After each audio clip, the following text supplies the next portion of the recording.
Hello. आज्ञा sir. Hello. आज्ञा।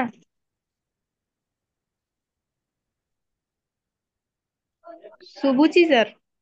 M I audible to you? बुझी पारलनी? सर की କହିଲେ ଶୁଣି ପାରିଲିନି। Am I audible to you? ବୁଝି ପାରିଲିନି। ତା ମାନେ ହଉଛି ମୋର କଥା ଶୁଣା ଯାଉଛି କି? Yes. Am I visible to you? Visible ମାନେ ମାନେ ବୁଝା ଯାଉଛି। ଭିଜିବୁଲ ମାନେ ହଉଛି ଦିଶୁଛି କି? ହେଲା, ଦିଶୁଛି କି ନା ସ୍କ୍ରିନ ରେ କିଛି? ନା ହଉ ନା। ହେଲା, କିସ ପଢବା କୁହ ନା? ସେ ସକାଳେ ଯେଟା ପଢେଇଥିଲେ। ସକାଳେ ସକାଳେ କିସ ପଢେଇଲି? ହୁଁ। ଗଣିତ କ୍ଲାସ ଶୁଣ, ଗଣିତ କ୍ଲାସ ଟାଇମ୍। ହଉଛି ଏଇଟା ହବନି ବୁଝି ହେଲା। ଗଣିତ କ୍ଲାସ ଅନଲାଇନ ରେ କଲେ ହବ ଯେ, କିନ୍ତୁ ଏତେ ଭଲସେ ହବନି। ତ ହଉଛି ଆମେ ଅନଲାଇନ କ୍ଲାସ ରେ କିସ ଜିଓଗ୍ରାଫି ଯେମିତି ପଢିଲେ, ଲାଇଫ ସାଇନ୍ସ ହୁଁ ପଢୁଥିଲେ ହେଲା, ତ ସେଇ ବିଷୟରେ ପଢବା। ଆଜ୍ଞା। ହୁଁ। ସାର୍ ମତେ ସକାଳେ ହିଁ ଜ୍ୱର ଆସୁଛି, ରାତିରେ ଠିକ ହେଇଯାଉଛି। ହଁ, ଘରେ ଅଛ? ଆଜ୍ଞା। ଆଉ କିସ ଦେଖଉଛି? ହୁଁ, ଗୋଟେ ଫଟୋଟା। ଠାକୁର ଫଟୋ ଦିଶୁଛି ତ? ଆଜ୍ଞା। ହେଲା, ଡିସକସନ ଟିକେ କରିଦଉଛେ ଯେତିକି ପଢା ହେଇଥିଲା। ଲେଖବା ଦରକାର ନାହିଁ, ସେଭ ହେଇକି ଅଛି। ମୁଁ ବେଶୀ ରୁଟି ଖାଇଛି।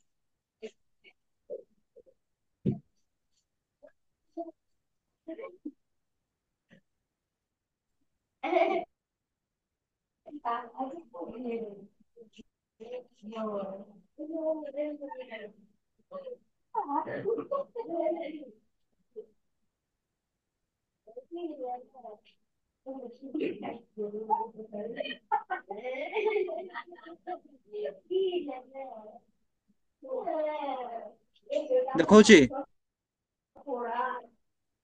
ହ୍ୟାଲୋ। ଆଜ୍ଞା ସାର୍। ଦେଖଉଛି ତ? ଆଜ୍ଞା।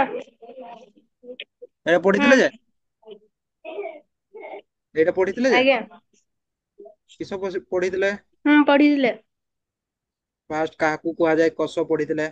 ହୁଁ କୋଷ କାହା କୁହାଯାଏ? ହୁଁ। ଜୀବନର ମୌଳିକ ଏକକ ହଉଛି କିସ? କୋଷ।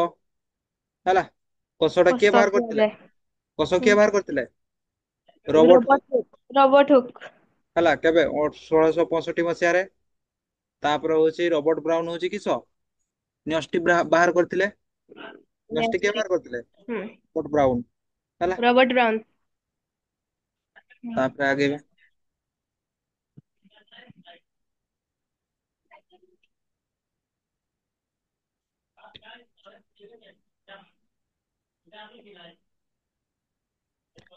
ତାପରେ କୋଷ, କୋଷ ପ୍ରତ୍ୟେକ ଜୀବରେ ଥାଏ ନା? ଆଜ୍ଞା। କୋଷ ହଉଛି ପ୍ରତ୍ୟେକ ଜୀବରେ ଥାଏ। ଆଉ ହଉଛି କୋଷ ଭିତରେ କିସ ଥାଏ? କୋଷ ଅଙ୍ଗିକା। ଅଙ୍गिକା। କୋଷ ଅଙ୍ଗିକା। ହୁଁ ହେଲା, କୋଷ ଭିତରେ ହୁଁ କୋଷ ଅଙ୍ଗିକା ଥାଏ। ଏଇଗୁଡା ଲେଖିଥିଲେ। କୋଷ ଅଙ୍ଗିକା କିଏ କିଏ? ମାଇଟ୍ରୋକଣ୍ଡିଆ, ଗୋଲଗି ବଡି, କୋଷ ଜୀବକ, ରସଧାନୀ, ଲବକ, ନ୍ୟଷ୍ଟି, ଏଣ୍ଡୋପ୍ଲାଜମିକ ରେଟିକୁଲମ, ତାପରେ ରାଇବୋଜୋମ, ଲାଇସୋଜୋମ, ତାପରେ କିସ କ୍ରୋମୋଜୋନ ଲେଖା ହେଇଛି ଏଇଗା ବି ସେଟା। ପଡିବ କି? ସବୁ ଗୁଡା ହୁଁ ମାଇଟ୍ରୋକଣ୍ଡିଆ। ଫାଷ୍ଟ ତ ହଉଛି କୋଷ ବିଷୟରେ ଲେଖିଲେ, ଲେଖତେ କହିଲେ ଏତକି ଲେଖବ ବୁଝି ହେଲା। ଏତକି ହୁଁ ଲେଖବ, ଏତକି ଲେଖବ। ହୁଁ ତାପରେ ହଉଛି ଏତକି ଲେଖବ, 2 କି 3 ମାର୍କ ପାଇବ। ଆଉ 1 ମାର୍କ ପଡିଥିବ ଜୀବନର ମୌଳିକ ଏକକ କିସ ଡେସ୍ ଦିଆ ହେଇଥିବ କିସ କୋଷ ଲେଖବ। ତାପରେ ତାପରେ କହିଥିବ କୋଷ ଅଙ୍ଗିକା ବିଷୟରେ ଲେଖ। କୋଷ ଅଙ୍ଗିକା କେତେ ଗୁଡା ଲେଖିଛି ସେଗୁଡା ବିଷୟରେ ସବୁ ଲେଖ। ମାଇଟ୍ରୋକଣ୍ଡିଆ ହେଡିଙ୍ଗ ଦବ। ମାଇଟ୍ରୋକଣ୍ଡିଆ କୋଉଠି ଅଛି ଦେଖତେ କେମିତି, ସେଗୁଡା ସବୁ ଲେଖାଯିବ ବୁଝି ହେଲା। ତ ଆମେ କୋଷ ଦୁଇ ହୁଁ ପ୍ରକାର ଜାଣିଥିଲେ, ସୁନଷ୍ଟୀୟ କୋଷ, ପ୍ରାକ ନଷ୍ଟୀୟ କୋଷ। ହେଲା, ତ ଆକାର ହୁଁ ଅନୁସାରେ କୋଷ କେତେ ପ୍ରକାର? 2 ପ୍ରକାର। ଦୁଇ ପ୍ରାଣୀ ପ୍ରକାର। କୋଷ। ହେଲା, ତ ହଉଛି ହୁଁ ସୁନଷ୍ଟୀୟ ପ୍ରାକ ନଷ୍ଟୀୟର ତାର ଇଏ ବି ଲେଖିଥିଲେ ପାର୍ଥକ୍ୟ। ସୁନଷ୍ଟୀୟ କୋଷ କୋଉଟା? ଯୋଉଠି ନ୍ୟଷ୍ଟି ଥାଏ ତାକୁ ହଉଛି ସୁନଷ୍ଟୀୟ କୋଷ। ଆଉ ହଉଛି ପ୍ରାକ ନଷ୍ଟୀୟ କୋଷ କୋଉଟା? ଯୋଉଠି ନ୍ୟଷ୍ଟି ନଥାଏ। ହେଲା, ତ ନ୍ୟଷ୍ଟି ହୁଁ ଅଛି ମାନେ ସେଠି ନ୍ୟଷ୍ଟି ଝିଲ୍ଲି ଥିବ। ହେଲା, ଆଉ ନ୍ୟଷ୍ଟି ନାହିଁ ହୁଁ ମାନେ ଏଠି କି ନ୍ୟଷ୍ଟି ଝିଲ୍ଲି ନଥିବ। ଆଉ ନ୍ୟଷ୍ଟି ଭିତରେ କିସ ଥାଇ କହିଥିଲି? ଡିଏନଏ। DNA। ହେଲା, ତ ନ୍ୟଷ୍ଟି ଅଛି ମାନେ ଡିଏନଏ ନିହାତି ଥିବ। ଆଉ ଏଠି ନ୍ୟଷ୍ଟି ନାହିଁ ମାନେ ଡିଏନଏ ହିଁ ଥିବନି। ଆଉ ଏଠି ଡିଏନଏ ଭିତରେ କିସ ଥାଏ ପୁଣି କହିଥିଲି? କ୍ରୋମୋଜୋମ। ହେଲା, ଜୋନ୍ ଲେଖି ଦେଇଛେ, ଜୋମ୍ କରବ। ବୁଝିଲା, କ୍ରୋମୋଜୋମ। କ୍ରୋମୋଜୋମ ଥାଏ, କିନ୍ତୁ ଏଠି ନ୍ୟଷ୍ଟି ହିଁ ନାହିଁ ମାନେ କିସ କ୍ରୋମୋଜୋମ ନଥିବ। ବୁଝିହେଲା। ହୁଁ। ତାପରେ କୋଷ ଅନୁସାରେ ଜୀବ ମାନଙ୍କୁ ଦୁଇ ଭାଗରେ ବିଭକ୍ତ କରାଯାଇଛି। ସେଇଟା କିସ ଏକ କୋଷୀ ଯିବ, ବହୁ କୋଷୀ ଯିବ, ସେଇଟା ଆଜି ଲେଖବା ହେଲା। ହୁଁ। ସୌରଭ ଅଛି ନା ଶୋଇଗଲା? जी सर। ଅଛ ତ, ଶୁଣୁଛ ତ? ଖାତା ଫାତା ବାହାରିକି ବସିଛ ନା? हाँ ବସିଛ? सर। ଆଉ କିଏ ତୁମେ? ସାର୍ ମୁଁ ଉଠି ପାରୁନି, ମୁଁ ବସିନି। ଓହୋ, ହଉ କିଛି ନାହିଁ ହେଲା। ତ ଏଇଟା ଲାଇଭ କ୍ଲାସ କଲା ବେଳେ ଟିକେ ବସିକି ଦେଖିଦେଲେ ଭଲ ହେଇଥାନ୍ତା ହେଲା। ତ ତୁମର ଜ୍ୱର ହଉଛି ତ ତୁମକୁ ଛାଡି ଦିଆ ହଉଛି ହେଲା। ଆଜ୍ଞା। ତ ପରେ ବି ଦେଖିପାରିବ କିସ କୋଷ କୋଷ ଅନୁସାରେ ଜୀବକୁ ଦୁଇ ଭାଗରେ ବିଭକ୍ତ କରାଯାଇଛି ଲେଖ। ଯେ ଖାତା ଧରିଛ ଲେଖ। କୋଷ ଅନୁସାରେ ଅନୁସାରେ ବନାନ ଭୁଲ ଲେଖୁଛେ। କୋଷ ଅନୁସାରେ ଜୀବମାନଙ୍କୁ କେତେ ଭାଗରେ ବିଭକ୍ତ କରାଯାଇଛି? ଦୁଇ ଭାଗରେ। ଜୀବମାନଙ୍କୁ କିସ ଦୁଇ ଭାଗରେ ବିଭକ୍ତ କରାଯାଇଛି। ପ୍ରାଣୀ। ହୁଁ। ଭାଗରେ ବିଭକ୍ତ କରାଯାଇଛି। କିସ କିସ? ପ୍ରାଣୀ କୋଷ, ଉଦ୍ଭିଦ କୋଷ। ସେଇଟା ନୁହଁ, ଜୀବ ମାନଙ୍କୁ। ଏକ କୋଷୀ ଯିବ, ବହୁ କୋଷୀ ଯିବ, ବୁଝି ହେଲା। ଆଜ୍ଞା। ଯିବ। ଏକ କୋଷୀ ଯିବ, ବହୁ କୋଷୀ ଯିବ।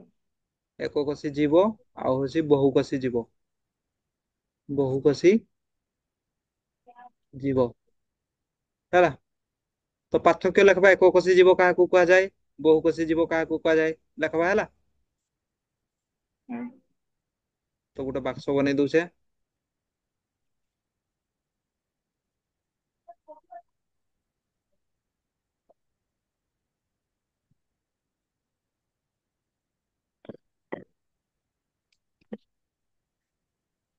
ବାଁ ସାଇଡରେ ରଖବା ଏକ କୋଷୀ ଯିବ, ଆଉ ଡାହାଣ ସାଇଡରେ ଲେଖବା କିସ ବହୁ କୋଷୀ ଯିବ।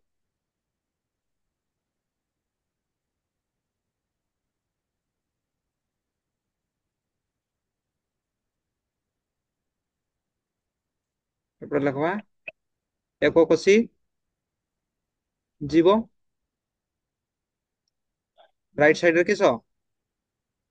ବହୁ କୋଷୀ ଯିବ। ଯିବ।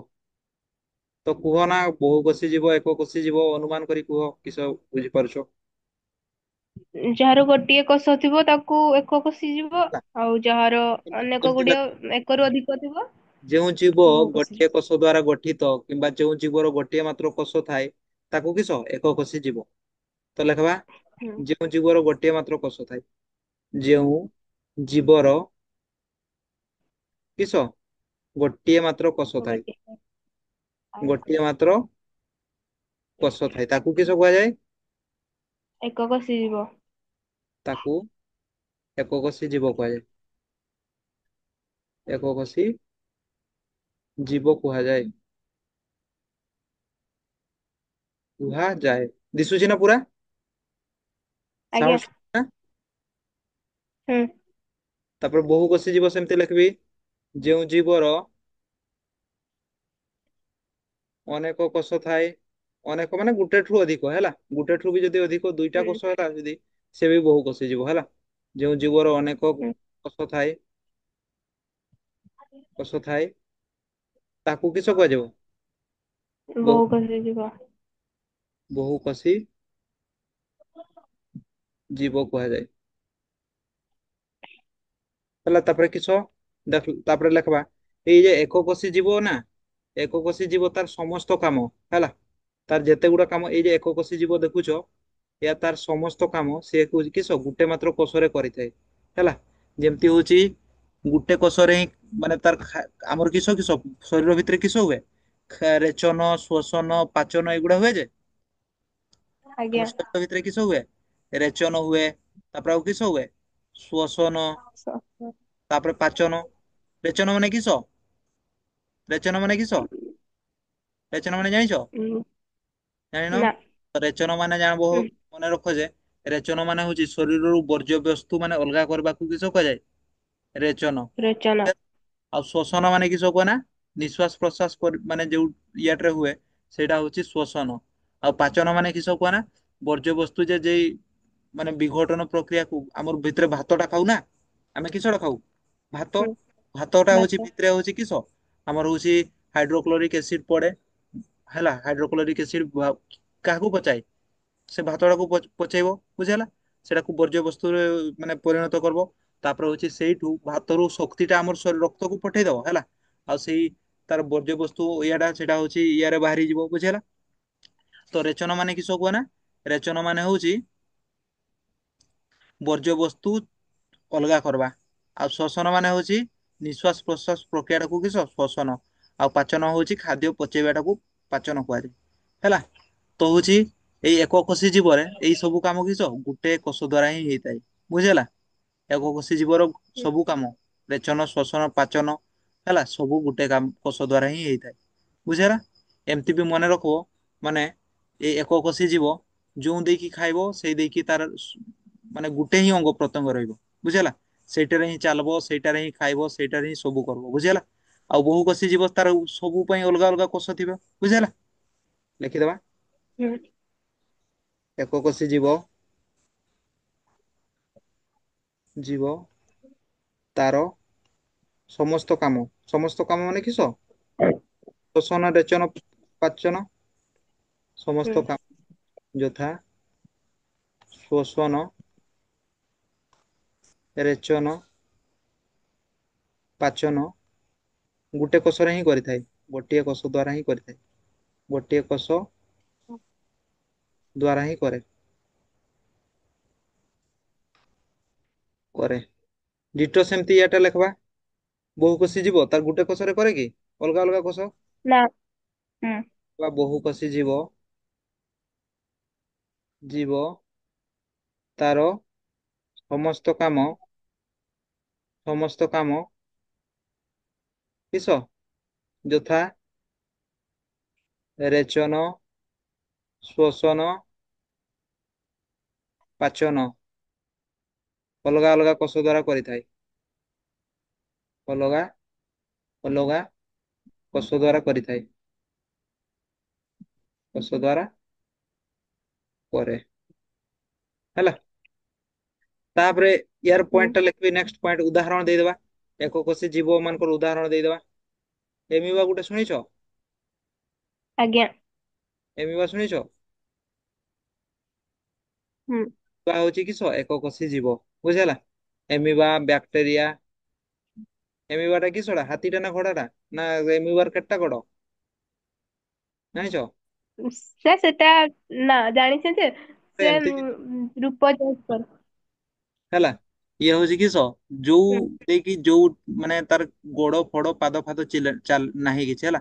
ଯୋଉଥିରେ ଚାଲେ ହୁଁ ସେଇଟାରେ ହିଁ ଖାଏ, ସେଇଟାରେ ହିଁ ତାର ସବୁ ବର୍ଜ୍ୟବସ୍ତୁ ତ୍ୟାଗ କରେ, ସବୁ ସେଇ ଗୋଟେ କୋଷ ଦ୍ୱାରା ହିଁ କରେ ହେଲା। ତାପରେ ହୁଁ ବହୁ କୋଷୀ ଜୀବର ଉଦାହରଣ ଦେଇଦବା। କିସ? ମଣିଷ ଗୋଟେ ବହୁ କୋଷୀ ନା ନାଇଁ? ହଁ ଗୋଟେ ବହୁ କୋଷୀ। ପଶୁ ବି ଗୋଟେ ବହୁ କୋଷୀ, ବୁଝିହେଲା। ଏକ କୋଷୀ ଜୀବ ବହୁ କୋଷୀ ଜୀବ ଜାଣିଲ ତାହେଲେ। ପାର୍ଥକ୍ୟ ଲେଖିପାରିବ ନା ନାଇଁ? ହୁଁ 2 ମାର୍କର ପାର୍ଥକ୍ୟ ପଡିଲେ ଲେଖିପାରିବ ନା ନାଇଁ? 2 ମାର୍କର ପାଇବା। ପାର୍ଥକ୍ୟ ଲେଖିପାରିବ ନା ନାଇଁ?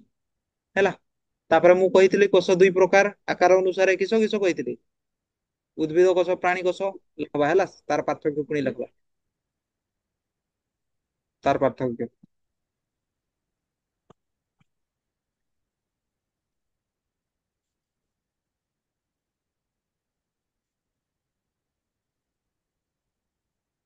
ଏଟା ଟିକେ ବଡ ପାର୍ଥକ୍ୟ ହବ ହେଲା। ଫାଷ୍ଟ ହଉଛି ଚିତ୍ର ବନେଇ ଦଉଛେ, ବୁଝିହେଲା। ଏପଟେ ଗୋଟେ ସାଇଡ ରେ ଉଦ୍ଭିଦ କୋଷର ଚିତ୍ର ବନଉଛି, ଆଉ ଗୋଟେ ସାଇଡ ରେ ପ୍ରାଣୀ କୋଷର ଚିତ୍ର ବନଉଛି, ବୁଝିହେଲା। ଦେଖତେ ହୁଁ କେମିତି ଚିତ୍ର ବନେଇ ଦଉଛେ ହେଲା। ଏପଟେ ଉଦ୍ଭିଦ କୋଷ, ଏପଟେ ପ୍ରାଣୀ କୋଷର ଚିତ୍ର ବନଉଛେ।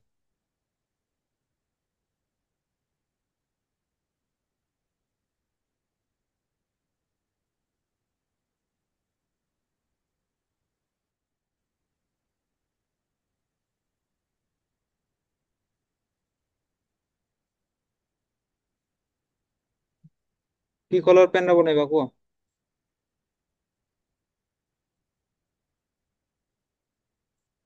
ସୌରଭ ଅଛି ନା ଶୋଇଯାଇଛି? ଅଛି ତାର ଦେଖୁଛ ତ? ଉଦ୍ଭିଦ କୋଷ। ହେଲା, ଚିତ୍ର ବନଉଛି। ଚିତ୍ର ବନେଇବା ବହୁତ ସହଜ ହେଲା। ଚିତ୍ରର ସିଧା ଚିତ୍ର ପଡିଥିବ, ପ୍ରାଣୀ କୋଷର ଚିତ୍ର ଅଙ୍କନ କର। ହେଲା, ତ ଆମେ ଚିତ୍ର ବନେଇବା। ତ ଫାଷ୍ଟ ହଉଛି ପ୍ରାଣୀ କୋଷ ଟା କେମିତି କି କଲର ପେନ୍ ରେ ବନେଇବା? କି କଲର ପେନ୍ ରେ ବନେଇବା କୁହ? ଯାହା କହିବ ସେଇ କଲରରେ ବନେଇବା। କୁହ ଲଭଲି କୁହ। Sir yellow. ୟେଲୋ। ଏଟା ୟେଲୋ କି? ୟେଲୋ ପରେ ଦିଶୁଛି। ଏଇଟା ୟେଲୋ ହେଲା। ତ ଏପଟେ ପ୍ରାଣୀ କୋଷର ଚିତ୍ର ବନେଇବି ହେଲା। ତ ଏମିତି ଏମିତି ହେଲା, ଏମିତି ଗୋଟେ ଗୋଲ କରିଦେଲ ବୁଝିହେଲା। ତାପରେ ଭିତରେ ଏଇଟା ହଉଛି ପ୍ରାଣୀ କୋଷ ବୁଝିହେଲା। ଏଇ ଚିତ୍ରଟା କିସ? ପ୍ରାଣୀ କୋଷର ଚିତ୍ର। ତ ପ୍ରାଣୀ ଏଇ ଯେ ଏଇ ସାଇଡ ର ସେଇଟାକୁ କିସ କୁହାଯାଏ? କୋଷ ଝିଲ୍ଲି ବୁଝିହେଲା। ଏଇ ଯେ ସାଇଡ ର ଗାର ଟାଣିଲି ସେଟାକୁ କିସ କୁହାଯାଏ? କୋଷ ଝିଲ୍ଲି। କୋଷ ଝିଲ୍ଲି। କୋଷ ସାର୍ ଝିଲ୍ଲି ବଙ୍କା ବଙ୍କା ଟାଣନ୍ତି। ଝିଲ୍ଲି। ହଁ ହଁ, ବଙ୍କା ବଙ୍କା ହିଁ ଟାଣିବ ହେଲା। ଅଭ୍ୟାସ କରିବ ଚିତ୍ରଟା। ଏହାକୁ କିସ କୁହାଯାଏ? ହୁଁ, କୋଷ ଝିଲ୍ଲି। ଲେଖି ଦଉଛେ କିସ? କୋଷ ଝିଲ୍ଲି। ଇଏ ହଉଛି କିସ କହନା, ତାର କାମ ହଉଛି କିସ କହନା? କୋଷକୁ ସୁରକ୍ଷା ଦବ ବୁଝିହେଲା। କୋଷକୁ ସୁରକ୍ଷା ଦବ। ପାଚେରୀ ପାଚେରୀ ପରି କୋଷକୁ ଘେରି ରହିଛି ନା ହେଲା। ତ ଇଏ ହୁଁ, ହଉଛି ଉଦ୍ଭିଦ ପ୍ରାଣୀ କୋଷର ବାହ୍ୟ ଆବରଣ। ବାହ୍ୟ ଆବରଣ କିସ? କୋଷ ଝିଲ୍ଲି। ମାନେ ଇଏ ହଉଛି ବାହାର ଜିନିଷ ଭିତରକୁ ଛାଡେନି, କି ଭିତର ଜିନିଷ ବାହାରକୁ ବାହାରିତେ ଦିଏନି ବୁଝିହେଲା। ତ ବାହାର ଜିନିଷ ବାହାରକୁ ମାନେ ବାହାରର ବ୍ୟାକ୍ଟେରିଆ ଫ୍ୟାକ୍ଟେରିଆ ସେମାନଙ୍କୁ ଭିତରକୁ ଛାଡିବନି, କି ଭିତରର ଇମ୍ପୋର୍ଟାଣ୍ଟ ଜିନିଷ ବାହାରକୁ ଛାଡିବନି ବୁଝିହେଲା। କୋଉଗୁଡାକୁ ଛାଡିବ? ଯୋଉଗୁଡା ଇମ୍ପୋର୍ଟାଣ୍ଟ କୋଷ ପାଇଁ ଯୋଉଗୁଡା ଦରକାର ସେ ସେଇଗୁଡାକୁ ହିଁ ଭିତରକୁ ଛାଡିବ। ଆଉ ଯୋଉଗୁଡା ବାହାରିବା ଦରକାର କୋଷରୁ ସେ ସେଇଗୁଡାକୁ ହିଁ ବାହାରକୁ ଛାଡିବ। ବୁଝିହେଲା କୋଷ ଝିଲ୍ଲି କୋଉଟା ଜାଣିଲ? ଜାଣିଲ ନା? ହୁଁ। ସେମିତି କୋଷ ଭିତରେ କୋଷ ବାହାରଟା ହଉଛି କୋଷ ଝିଲ୍ଲି। ତାପରେ ଭିତରେ ଗୋଟେ ଥାଏ ହେଲା, ଏମିତି ଗୋଟେ ଥାଏ। କୁହ। ହେଲା, କୋଷ ଝିଲ୍ଲି ଜାଣିଲ। ସାର୍ ତା ଏଇଟା ଠିକ ଅଛି କଲରଟା ୟେଲୋଟା ଦେଖାଯାଉନି। ହୁଁ, ଅଲଗା ଅଲଗା କଲରରେ କରିବା ସାର୍ ହେଲା। ୟେଲୋଟା ଦେଖାଯାଉନି। ୟେଲୋ ଟା ଦେଖଉନି। ହଉ ଅଲଗା ନାଇଁ। ଅଲଗା କଲରରେ କରିବା। ତାପରେ ହଉଛି ହେଲା, ତାପରେ କୋଷ ଝିଲ୍ଲି ଜାଣିଲ। ରୁହ ଟିକେ ଖାଲି। ହୁଁ, ତ ଏଇ କୋଷ ଭିତରେ କିସ ଥାଏ କୁହ ନା? ଗୋଟେ ପାଣି ଭଳି ଜିନିଷଟା ଥାଏ। ପାଣି ଭଳି ଜିନିଷଟା ଥାଏ। ସେ ପାଣି ଭଳି ଜିନିଷଟାକୁ କିସ କୁହାଯାଏ? ସେଇଟା ଲେଖିବି।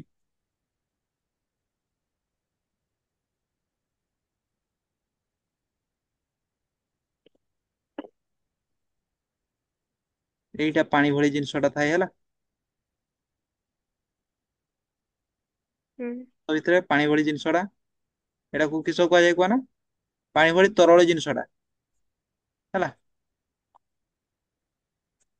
ଏଇ ଯେ ପାଣି ଭଳି ତରଳ ଜିନିଷଟା, କି କେମିତି ଜିନିଷଟା ପାଣି ଭଳି ବୁଝିହେଲା। ଏଇ ପାଣି ଭଳି ଜିନିଷଟାକୁ କିସ କୁହାଯାଏ କୁହ ନା? ହୁଁ।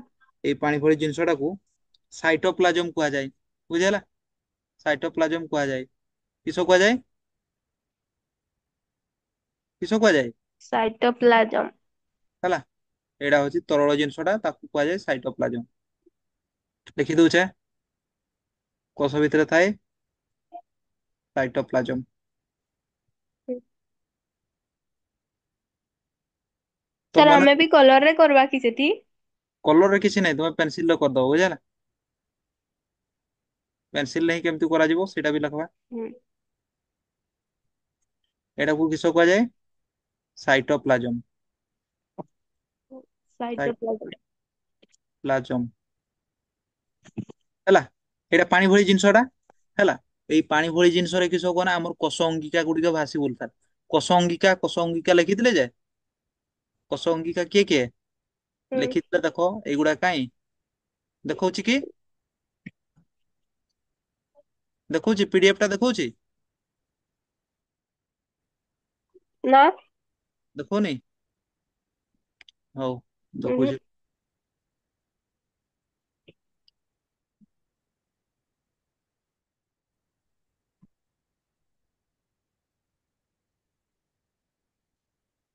ଏବେ ଦେଖଉଛି ହଁ ଦେଖଉଛି ଆମର କୋଷ ଅଙ୍କିକା ଗୁଡିକ କୋଉଗୁଡା ଲେଖିଥିଲେ ଯେ ଏଇଆ ଯେ ଆଜ୍ଞା ମାଇଟୋକଣ୍ଡ୍ରିଆ ଗୋଲଗି ବଡି କୋଷ ଜୀବକ ରସଧାନୀ ଲବକ ନ୍ୟଷ୍ଟି ଏଣ୍ଡୋପ୍ଲାଜମିକ ରେଟିକୁଲମ ରାଇବୋଜୋମ ଲାଇସୋଜୋମ କ୍ରୋମୋଜୋମ ଲେଖିଥିଲେ ନା ହୁଁ ଏଗୁଡା ଆଜ୍ଞା କୋଉଠି ଭାସି ବୁଲୁଥାନ୍ ଏଗୁଡା କୋଉଠି ଭାସି ବୁଲୁଥାନ୍ ଏଗୁଡା ହଉଛି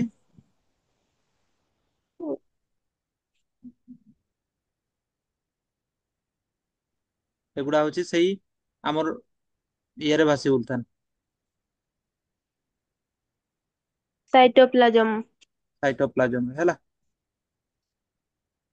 ଲିଭି ଗଲା ନାଇଁ କି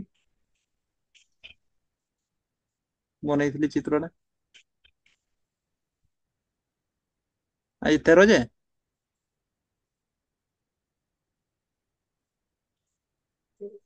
ଲିଭି ଆଜ୍ଞା ଗଲା ସାଇଟୋପ୍ଲାଜମରେ ଭାସି ବୁଲୁଥାନ୍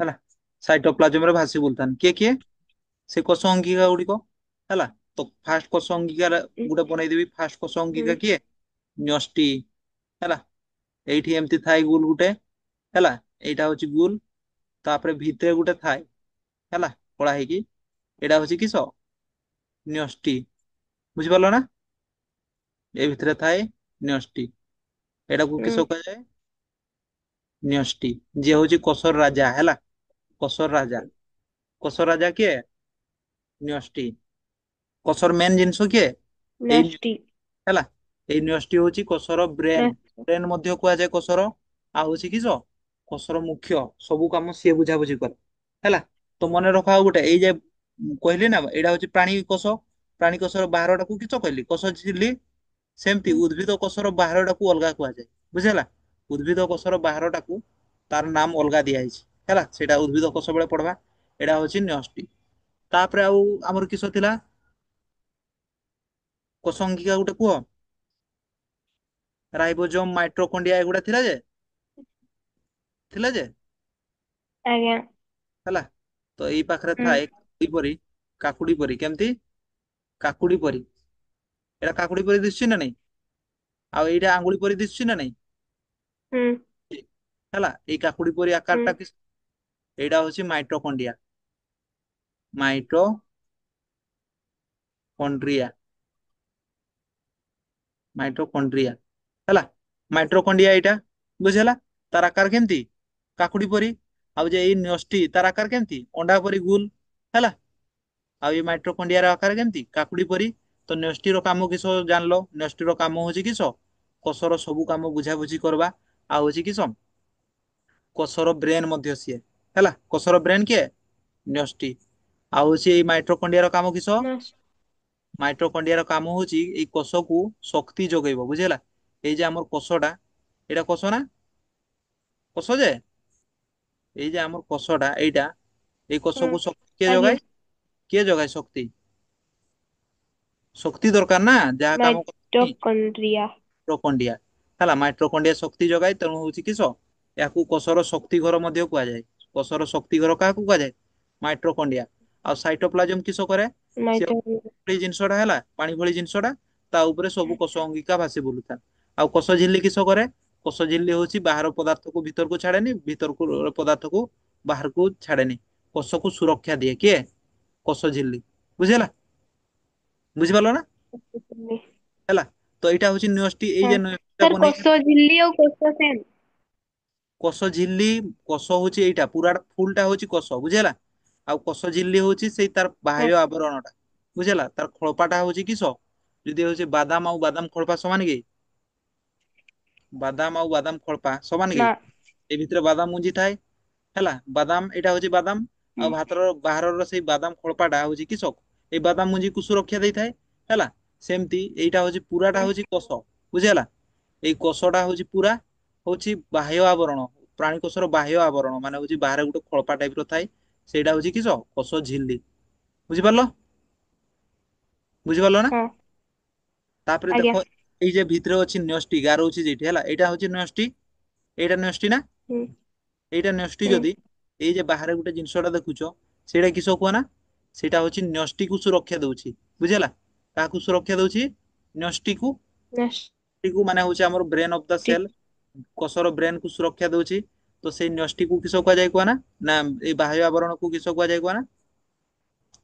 ୟାକୁ କୁହାଯାଏ, ଏଇ ବାହ୍ୟ ଆବରଣ ଟାକୁ କୁହାଯାଏ ନ୍ୟଷ୍ଟି ଝିଲ୍ଲି। ନ୍ୟଷ୍ଟି ଝିଲ୍ଲି। ବୁଝିପାରିଲ? ନ୍ୟଷ୍ଟି ଝିଲ୍ଲି। ହୁଁ ନ୍ୟଷ୍ଟି ଝିଲ୍ଲି କିସ? ନ୍ୟଷ୍ଟିକୁ ଯିଏ ସୁରକ୍ଷା ଦିଏ ତାକୁ ନ୍ୟଷ୍ଟି ଝିଲ୍ଲି।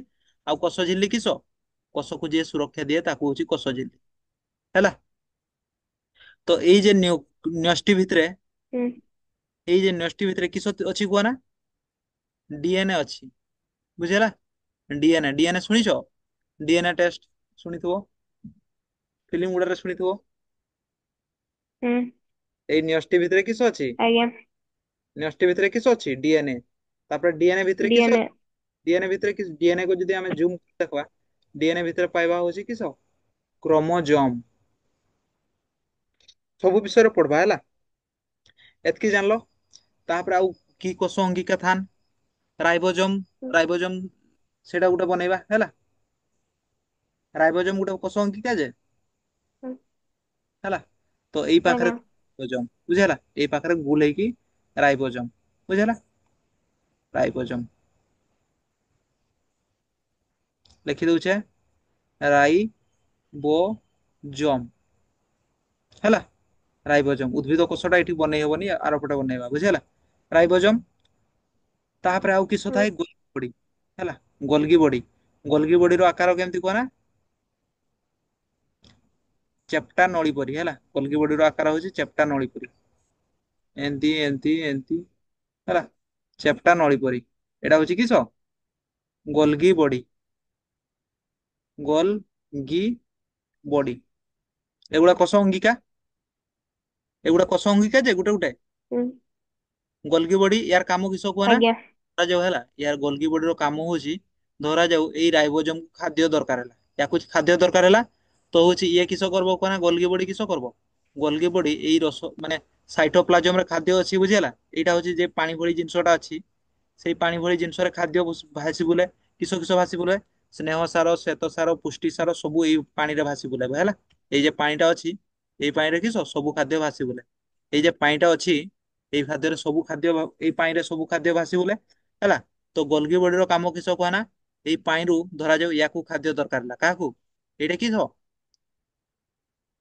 ଏଇଟା କିସଟା? ରାଇବୋଜମ ରାଇବୋଜୋମକୁ ଖାଦ୍ୟ ଦରକାର ହେଲା, ତ ଗୋଲଗି ବଡି କିସ କରେ କୁହ ନା? ଏଇ ପାଣିରୁ ସ୍ନେହ ସାର କି ପୁଷ୍ଟି ସାର ନେଇକି କାହାକୁ ଦବ? ୟାକୁ ଦବ। ଧରାଯାଉ ନ୍ୟଷ୍ଟିକୁ ଖାଦ୍ୟ ଦରକାର ହେଲା, କିଏ ନବ? ଗୋଲଗି ବଡି ନେବ। ଏଇଠୁ ନେଇକି ଖାଦ୍ୟ କାହାକୁ ଦେବ? ନ୍ୟଷ୍ଟିକୁ। ହେଲା? ପୁଣି ଦରକାର, ଧରାଯାଉ ଅ ଅଲଗା କାହାକୁ ଖାଦ୍ୟ ଦରକାର ହେଲା, କିଏ ନେବ? ଗୋଲଗି ବଡି ନେଇକି ତାକୁ ଦବ। ବୁଝିହେଲା? ହୁଁ ବୁଝିପାରିଲ ନା? ସାର୍ ରାଇବୋଜୋମର କାମ? ରାଇବୋଜୋମର କାମ, ରାଇବୋଜୋମର କାମ ହଉଛି କିସ କୁହ ନା? ରାଇବୋଜୋମର କାମ ହଉଛି, ସିଏ ହଉଛି କିସ କୁହ ନା? ଏଇ ମାଇଟ୍ରୋକଣ୍ଡିଆକୁ କିସ ମାଇଟ୍ରୋକଣ୍ଡିଆରେ ଥାଏ। ରାଇବୋଜୋମ ହଉଛି ମାଇଟ୍ରୋକଣ୍ଡିଆରେ ଥାଏ। ହେଲା? ରାଇବୋଜୋମର କାମ ହଉଛି, ସିଏ ବି ଗୋଟେ କାମ କରେ। ହେଲା? ତ ରାଇବୋଜୋମର କାମ ବି କହିଦଉଛି କିସ କରେ।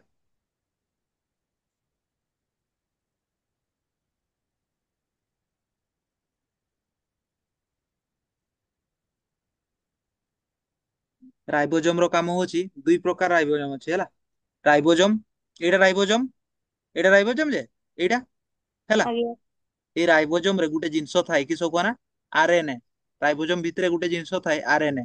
ହେଲା? ଆରଏନଏ ଜିନିଷ ଥାଏ। ଆରଏନଏ, ଡିଏନଏ ଆଉ ଆରଏନଏ ସମାନ ଶୁଣଉଛି ନା? ସମାନ ହୁଁ ଶୁଣଉଛି ନା ନାଇଁ? ହେଲା? ରାଇବୋଜୋମ ଭିତରେ ଆଜ୍ଞା ଗୋଟେ ଜିନିଷ ଥାଏ, ଆରଏନଏ। ଏଇ ଆରଏନଏ ହଉଛି ଦୁଇ ପ୍ରକାର। ହେଲା? ଦୁଇ ପ୍ରକାର। ଗୋଟେ ହଉଛି ଏମଆରଏନଏ, ଆଉ ଗୋଟେ କିସ? ଟିଆରଏନଏ। ବୁଝେଇ ଦଉଛେ ସବୁ, ଗପ ପରି ଲାଗବ। ହେଲା? ଆମର କହିଥିଲେ ନା ନ୍ୟଷ୍ଟି, ଏଇଟା କିସ? ଏଇଟା କିସ? ଏଇଟା କି? ନେଷ୍ଟି ଏଇଟା ହଉଛି ନ୍ୟଷ୍ଟି ଝିଲ୍ଲି। ଆଉ 10 ମିନିଟ୍ ପରେ ଏଣ୍ଡ ହବ। 10 ମିନିଟ୍ ପରେ ଆଉ ଥରେ ଲିଙ୍କ ପଠେଇବି ନା ଏତିକି କରବ? ଆଉଥରେ ଲିଙ୍କ ପଠେଇବେ? ଆଉଥରେ ତ? ହଉ। ହୁଁ 10 ମିନିଟ୍ ପରେ ଏଣ୍ଡ ହେଇଯିବ। ବୁଝିହେଲା? ତ ହଉଛି ହୁଁ এইটা হচ্ছে কিସ ନ୍ୟଷ୍ଟି ଝିଲ୍ଲି। এইটা হচ্ছে ନ୍ୟଷ୍ଟି ଝିଲ୍ଲି। ଭିତରେ ହଉଛି କିସଟା କିସଟା ନ୍ୟଷ୍ଟି ହେଲା। ହୁଁ ନ୍ୟଷ୍ଟି ଭିତରେ କିସ ଅଛି କହିଲି ଡିଏନଏ। ଡିଏନଏ ଡିଏନଏ ଅଛି ଯେ ଆଜ୍ଞା। ନ୍ୟଷ୍ଟି ଡିଏନଏ ଅଛି ଯେ ଆଉ ଡିଏନଏ ଭିତରେ କିସ ଅଛି କ୍ରୋମୋଜୋମ। ବୁଝିହେଲା। ଡିଏନଏ ଭିତରେ କିସ ହୁଁ ଅଛି କ୍ରୋମୋଜୋମ। କ୍ରୋମୋଜୋମ। ଏଇ କ୍ରୋମୋଜୋମ ର କାମ କିସ କୁହ ନା ସିଏ ହଉଛି ଖବର ମନେ ରଖେ ବୁଝିହେଲା। ଆମର ଯେ ଦେଖିବ ଗୋଟେ ଗୋଟେ ହଉଛି କିସ ବାପା ଯେମିତି ଦିଶୁଥିବ ତା ପୁଅ ବି ସେମିତି ଦିଶେ ମା ଯେମିତି ଦିଶୁଥିବ ତା ଝିଅ ବି ସେମିତି ଦିଶେ। ତ କି ପାଇଁ ସେମିତି ଦିଶେ ଏଇ ମାଙ୍କ ପାଖରୁ ଡିଏନଏ ଟା ଏଇ ଝିଅ ପାଖକୁ ପଳେଇ ଆସିଲା ବୁଝିହେଲା। ସେଇ ଡିଏନଏ ପାଇଁ ହଉଛି ହୁଁ ସମାନ ସମାନ ଦିଶନ ବୁଝିହେଲା। ସେଇ ଗୁଣ ବି ବେଳେ ବେଳେ ସେମ ଥାଏ ବୁଝିହେଲା। ତ ଏଇ ଡିଏନଏ ଟା ଆସେ। ହୁଁ ତ ସେଇ ଡିଏନଏ ଟା କିଏ ଆଣେ କୁହ ନା ଏଇ ଆରଏନଏ ଆଣେ ହେଲା। ତ ହଉଛି ଡିଏନଏ ରେ କିଏ ଆଣେ ଆରଏନଏ ଆଣେ ଆରଏନଏ। ହେଲା। ବାପାଙ୍କ ପାଖକୁ ପୁଅ ପାଖକୁ ହେଲା ଡିଏନଏ ଟା କିଏ ଆଣେ ଆରଏନଏ। ଆରଏନଏ ଦୁଇ ପ୍ରକାର ଏମଆରଏନଏ ଗୋଟେ ଆରଏନଏ ହେଲା। ତ ଏମଆରଏନଏ କୁ କିସ କୁହାଯାଏ କହ ନା ମେସେଞ୍ଜର ଆରଏନଏ। ଆଉ ଟିଆରଏନଏ କୁ ଟ୍ରାନ୍ସଫର ଆରଏନଏ ହେଲା।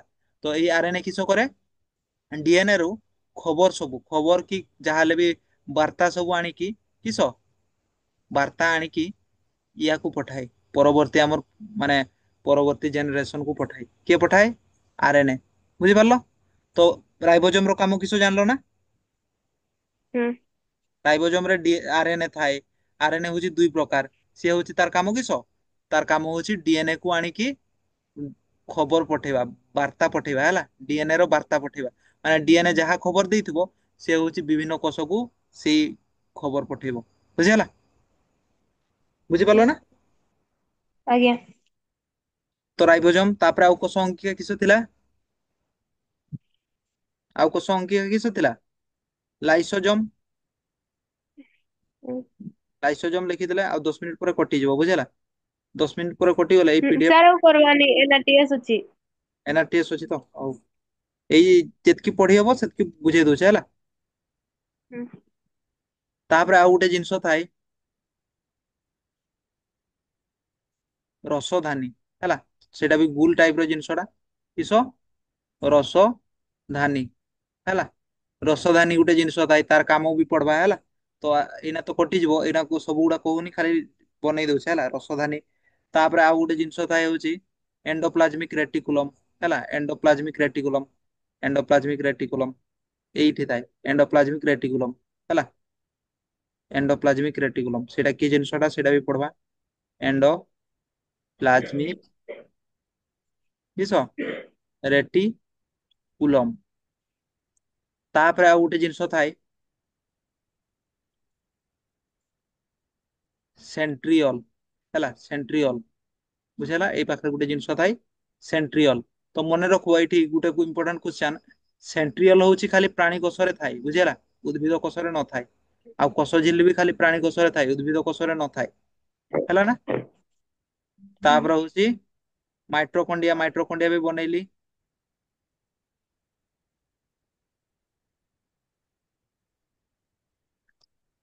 ଏଇଆ ଏଣ୍ଡୋପ୍ଲାଜମିକ ରେଟିକୁଲମ ହେଲା ଏଇଗୁଡା। ତ ସବୁ ଗୁଡା ବନେଇତେ ହବ କି? ସବୁ ଗୁଡା ଦେଖେଇଦବ ବୁଝିହେଲା। ତୁମେ ଭିତରେ ଯଦି ଏତେ ଗୁଡା ଚିତ୍ର ବନେଇ ପାରୁନ ଖାଲି ଗୁଲ ଗୁଲା ବନେଇଦବ ନା ହେଲା। ଆଉ ଏଇ ନାମ ଗୁଡା ମନେ ରଖିଦବ ଯେଟାକୁ ଯାହା ଇଚ୍ଛା ଦେଇଦବ ଖାଲି ନ୍ୟଷ୍ଟି ଟା ଠିକ ଦବ। ଆଉ ରାଇବୋଜୋମ ଟାକୁ ଏଇ ମାଇଟ୍ରୋକଣ୍ଡିଆ ଟାକୁ ଠିକ ଦବ ଆଉ ଯାହାକୁ ଯାହା ନାମ ଇଚ୍ଛା ଦେଇଦବ ବୁଝିହେଲା। ବୁଝିପାରିଲ ନା। ହୁଁ ହୁଁ ଥିଲା ହଉଛି ଆମର କିସ କୋଷ ଭିତରେ କୋଷ ଅଙ୍ଗିକା ହେଲା। ଏଇନା କଟିଯିବ ଆଉ କିଛି ସମୟ ପରେ 5 ମିନିଟ ଅଛି 5 ମିନିଟ ବୁଝିପାରିଲ ନା। ଆଜ୍ଞା। ହେଲା ତ ହଉଛି କାଲି ପଢବା ହଉଛି ଉଦ୍ଭିଦ କୋଷରେ ଚିତ୍ର ବନେଇଦବା ହେଲା। ତାପରେ ହଉଛି ଉଦ୍ଭିଦ କୋଷରେ କିସ କିସ ଅଛି ବନେଇଦବା। ତାପରେ ହଉଛି କିସ ପାର୍ଥକ୍ୟ ଲେଖ ବୁଝିହେଲା ନା। ହୁଁ ହଉ ସେ ତାହେଲେ ତ ସୋମବାର ମଙ୍ଗଳବାର 4ଟା ବେଳେ ହଉଛି ଯେ ଟିଉସନ। 4ଟା ବେଳେ ଆସୁଛନ୍ ହେଲା 8th କ୍ଲାସ ପିଲାଙ୍କୁ ପଢଉଛନ୍ ବୁଝିହେଲା ସୋମବାର ମଙ୍ଗଳବାର ନାଇଁ ସୋମବାରରୁ ବୁଧବାର ଯାଏ। ବୁଧବାର କହୁଛି ଗୁରୁବାର ଆଉ ଯାଇ 9 ହଉଛି। କ୍ଲାସ। ତାପରେ 9th କ୍ଲାସ ତ କେହି ଆସିଲନି ବେଳେ ଆଉ ସାର ପଢଉନାହାନ୍ତି 9th କ୍ଲାସକୁ। ଏମିତି ପଢା ହଉଛି ହେଲା 9th କ୍ଲାସ କେହି ଆସନି। ହେଲା ତ ଆମେ ପାରବା ଯଦି ହିଷ୍ଟ୍ରି ଜୋଗ୍ରାଫି ଆଉ ଏଇଗୁଡା ହଉଛି କି ଅନଲାଇନ କରିଦେଲେ ଭଲ ହେଇଥାନ୍ତା। ତାପରେ ହଉଛି ସାଇନ୍ସ ଏଇ ଆମର ଭୌତିକ ବିଜ୍ଞାନ ଟା ଅଧା ପଢେଇକି ଛାଡିଥିଲେ ସେଇଟା ହଉଛି ମୁଁ ଭାବିଲି ତୁମେ ଆସିଲେ ପଢେଇଥାନ୍ତେ ଭାବିଥିଲି ହେଲା। ତ ତୁମର ଜ୍ୱର ହଉଛି ତ ସେଇଟା ଅନଲାଇନରେ ଦିନେ ସାରିଦବା ବୁଝିହେଲା। ଆଉ ଟିକେ ଅଛି। ହୁଁ ତ ଆଉ 4 ମିନିଟ ଅଛି। ସେତିକି ଭିତରେ ଆଉ ଥରେ ଡିସ୍କସନ କରିଦବା। କିସ ପଡିଲା ଆଜି? କୋଷ ଅନୁସାରେ ଜୀବମାନଙ୍କୁ କେତେ ଭାଗରେ ବିଭକ୍ତ କରାଯାଇଛି? 2 ଭାଗରେ। 2 ଭାଗରେ। କିସ କିସ? ଏକକୋଷୀ ଜୀବ, ଏକକୋଷୀ ଜୀବ। ବହୁକୋଷୀ ଜୀବ। ତ ଏକକୋଷୀ ଜୀବ କାହାକୁ କୁହାଯାଏ? ଯାହାର ଗୋଟେ କୋଷ ସେ ହଉଛି ଏକକୋଷୀ ଜୀବ। ଆଉ ବହୁକୋଷୀ ଜୀବ କାହାକୁ କୁହାଯାଏ? ଯାହାର ବହୁତ ଗୁଡା କୋଷ ତାକୁ ହଉଛି ବହୁତ କୋଷୀ ଜୀବ କୁହାଯାଏ। ତ ଏକକୋଷୀ ଜୀବ ତାର ସବୁ କାମ ଗୋଟେ କୋଷରେ କରେ। ବହୁକୋଷୀ ଜୀବ ତାର ସମସ୍ତ କାମ ଅଲଗା ଅଲଗା କୋଷ ଦ୍ୱାରା କରେ। ୟାର ଉଦାହରଣ ହଉଛି ଏମିବା, ବ୍ୟାକ୍ଟେରିଆ। ୟାର ଉଦାହରଣ ହଉଛି ମଣିଷ, ପଶୁ। ତାପରେ ହଉଛି ୟାର ଚିତ୍ର ବନେଇଲି। ତ ବାହାରଟାକୁ କିସ କୁହାଯାଏ? କୋଷ ଝିଲ୍ଲି। ହେଲା। ହୁଁ କୋଷ ଝିଲ୍ଲିର କାମ କିସ? ବାହାର ପଦାର୍ଥକୁ ଭିତରକୁ ଛାଡିବନି, ଭିତର ପଦାର୍ଥକୁ ବାହାରକୁ ଛାଡିବନି। ହେଲା। ଆଉ ହଉଛି କୋଷକୁ ସୁରକ୍ଷା ଦେବା। ଆଉ ହଉଛି ତାପରେ ନ୍ୟଷ୍ଟି। ନ୍ୟଷ୍ଟିର କାମ କିସ? କୋଷର ମୁଖ୍ୟ, କୋଷର ବ୍ରେନ। ହେଲା। ନ୍ୟଷ୍ଟିକୁ କିଏ ଘେରି ରହିଥାଏ? ନ୍ୟଷ୍ଟି ଝିଲ୍ଲି। ତ ନ୍ୟଷ୍ଟି ଭିତରେ କିସ ଥାଏ? ଡିଏନଏ। ଡିଏନଏ ଭିତରେ କିସ ଥାଏ? ଆରଏନଏ। ଡିଏନଏ ଭିତରେ କିସ ଥାଏ? କ୍ରୋମୋଜୋମ। ତ କ୍ରୋମୋଜୋମ ର କାମ କିସ? ମନେ ରଖବା, ଜିନିଷକୁ ମନେ ରଖବା ବୁଝିହେଲା। ଜିନିଷକୁ ମନେ ହୁଁ ରଖବା ଆଉ ବାର୍ତ୍ତା ସଂଗ୍ରହ କରିବା। ମାନେ ଖବର ସଂଗ୍ରହ କରେ ସିଏ ହେଲା। ଆଉ ଯେ ସେଇ ଖବର ଟାକୁ କିଏ ପଠାଏ? ରାଇବୋଜୋମ ରେ ଥିବା ଆରଏନଏ। ରାଇବୋଜୋମ ରେ ଥିବା ଆରଏନଏ। ରାଇବୋଜୋମ ଭିତରେ ଆରଏନଏ ଅଛି ନା? ସିଏ ପଠାଏ। ତାପରେ ହଉଛି ସାଇଟୋପ୍ଲାଜମ କିସ? ସେଇଟା ଗୋଟେ ପାଣି ଭଳି ଜିନିଷଟା। ସେଇଟାରେ ସବୁ କୋଷ ଅଙ୍କିକା ଭାସି ବୁଲୁଥାନ୍। ତାପରେ ଏଇଟା ମାଇଟ୍ରୋକଣ୍ଡିଆ କିସ? କୋଷକୁ ଶକ୍ତି ଯୋଗାଏ। ଆଉ ଗଲଗି ବଡି ହଉଛି କିସ? ମାନେ ଯାହାକୁ ଯାହା ଖାଦ୍ୟ ଦରକାର ସିଏ ତା ପାଖକୁ ପଠେଇ ମାନେ ଇଆକୁ ପଠେଇ ଦିଏ। ଆଉ ହଉଛି ରସଧାନୀ। ରସଧାନୀ ବୋଲି ଜିନିଷ ଅଛି। ତାପରେ ହଉଛି ଆହୁରି ବହୁତ ଗୁଡା ଜିନିଷ ଅଛି ହେଲା। ଲବକ। ଲବକ ବୋଲି ବି ଗୋଟେ ଜିନିଷ ଅଛି ହେଲା। ଏଇ ପାଖରେ ଗୋଟେ ବନେଇ ଦଉଛେ। ନା ଏଇଠି ନାଇଁ, ଉଦ୍ଭିଦ କୋଷରେ ସେଇଟା ଥାଏ। ବୁଝିପାରିଲ? ଆଉ 2 ମିନିଟ ରହିଲା, କଟିଯିବ 2 ମିନିଟ ପରେ। ତ ହଉଛି ଉଦ୍ଭିଦ କୋଷଟା ଲିଭେଇ ଦଉଛେ ହେଲା। ଏଠି ଆଉ ଉଦ୍ଭିଦ କୋଷ ମିଳିବନି।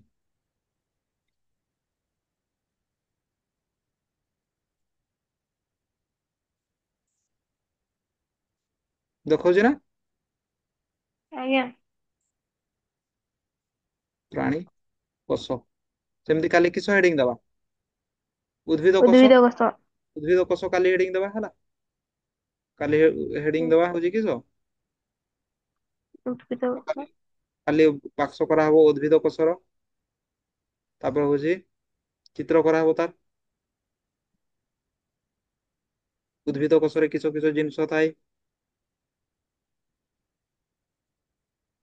ଉଦ୍ଭିଦ କୋଷ ହେଲା ହେଡିଙ୍ଗ ଦେଇକି ଛାଡି ଦଉଛେ। ତ ଏଇଠି ଚିତ୍ରଟା ବନେଇବି ବୁଝିହେଲା। ହୁଁ ସରିଯିବ ଏଇନା। ଡି ଏଣ୍ଡ ହେଇଯିବ ଆମ ପଢା। ହେଲା ସରିଯିବ, କଟିଯିବ ଆଉ 1 ମିନିଟ ରହିଲା। ଅଟୋମେଟିକ କଟିଯିବ ବୁଝିହେଲା। ତ ହଉଛି ଏଇ ହୁଁ ଭିଡିଓଟା ହଉଛି କିସ ୟୁଟ୍ୟୁବରେ ଅପଲୋଡ କରିଦେବି। ତ ଯଦି ଧରାଯାଉ ମନେ ପଡିଲାନି କିଛି ଜିନିଷ ଆଉ ଥରେ ଶୁଇ ଶୁଇ ଆରାମସେ ଦେଖିବ ବୁଝିହେଲା। ଫାଷ୍ଟ ବିଷୟଟା ଆଜ୍ଞା। ଫାଷ୍ଟ ବିଷୟଟା ଭୁଲି ଯାଇଥିବ। ୟୁଟ୍ୟୁବରେ ଲିଙ୍କ ପଠେଇଛି। ୟୁଟ୍ୟୁବର ଲିଙ୍କ। ଏଇ ରେକର୍ଡିଂଟା ଆମେ ଯାହା ପଢିଲେ ଏଠି ରେକର୍ଡିଂ ହେଇକି ୟୁଟ୍ୟୁବରେ ସେଭ୍ ରହିଯାଉଛି ବୁଝିହେଲା ନା। ତ ସେଇ ୟୁଟ୍ୟୁବରେ ଯାଇକି ଦେଖିଦବ, ହୁଁ ଲିଙ୍କ ପଠେଇଦେବି। ଶୋଇକି ଦେଖ କି ବସିକି ଲେଖ କିନ୍ତୁ ଦେଖିବ ବୁଝିହେଲା। ଦେଖିଲେ ହଉଛି ତୁମର କିସ ମନେ ରହିବ ଜିନିଷଟା। ବାର ହୁଁ ବାର ଯଦି ଗୋଟେ ଗୀତଟାକୁ ଦେଖ କିସ ମନେ ରହେ ନା ନାଇଁ? ଫିଲ୍ମ ଗୀତ ହୁଁ ଗୁଡା ମନେ ରହୁଛି ନା ନାଇଁ? ଏଇଟା ବି ସେମିତି ଗପ ପରି ଆଜ୍ଞା। ହେଲା ମନେ ରହିଯିବ। କଟିଯିବ ଆଉ 30 ସେକେଣ୍ଡ ପରେ। ସୌରଭ ସୌରଭ ନାହିଁ ନାଇଁ? ସୌରଭ ଲିଭେଇ ଯାଇଛି।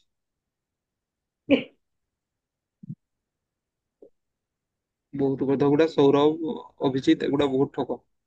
ସୌରଭ ହେଲେ ବି ଟିକେ ପାଠ ପଢେ, ଅଭିଜିତ ଟା ବହୁତ ଠକ।